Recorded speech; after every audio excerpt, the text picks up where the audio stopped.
The latest post block lets you dynamically filter and add your blog content to your newsletter.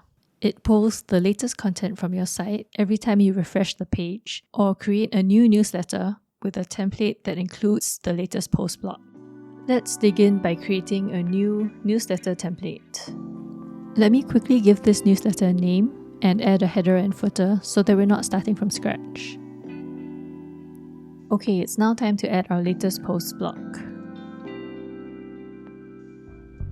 We have the option of single posts or multiple posts, but let's focus on multiple posts to begin with.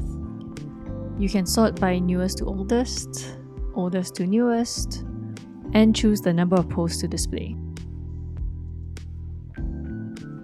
In the filter options, you can choose whether you want to include these queries or exclude them.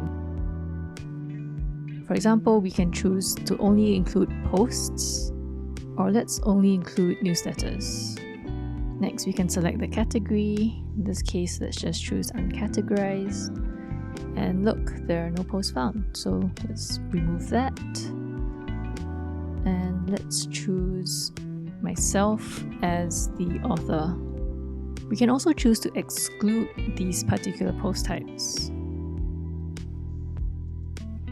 In display options, you can select which elements you want to display. For example, we can remove the label. You can also opt to remove the featured image, the excerpt, and even change between a link or a button. You can also customize the text in the call to action. Lastly, in the display options, you can choose if you want one column, a single column like this, or two columns. Next, you can choose the font size. You can also select the border radius and thickness. You can also select different background colors, text color, which again won't show up because we don't have the excerpt enabled, title color, label color, button color, and border color, which you'll need to have at least 1 pixel thickness for it to show up. We've also given you padding and margin options.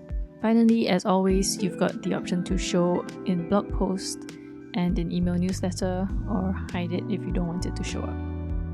Now that you know how to create an email digest using our latest post block, let's talk about how you can show an entire post instead. To display a full single post, we have to select single post as the content style and full post for the post length. Next, in the filter options, you can select the post type that you want, as well as the author, tag, and category. Over here, you can also select the label, heading, and in this case, let's enable the featured image. And we want that to be full. I'm also going to select an image since there wasn't a featured image in this case. And when you're done, you can send yourself a test email and preview your email in browser. That's it. I hope you found this useful. Thanks for watching.